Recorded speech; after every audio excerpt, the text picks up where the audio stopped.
ushaka aho wamushakaga.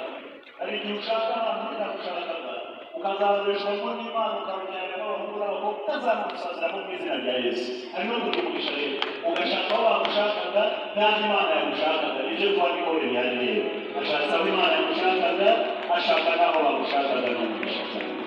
Muzahore bana banjye mu gicucu cy'ishobora byose, mubazahore mu mababa y'Imana ishobora byose, mubazahore batekanye, mubazatunge batunganirwe ibihe byose. Yes, because mama aragukunda ni mama namuze aragukunda ni mama.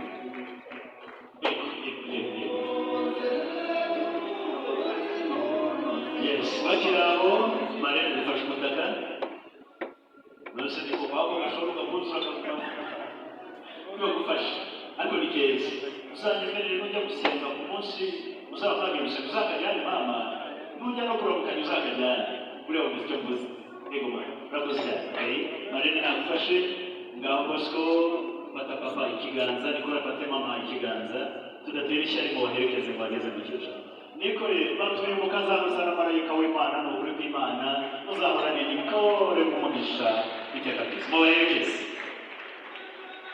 benyo bwoko tugutuye uwo mukobwa wawe mwiza mama uzahorane bakazana umugisha umucaho bazazera uwo uzene n'ibiramuzaza buriya nk'umuntu abakomeye muri sukuru kugira ngo baze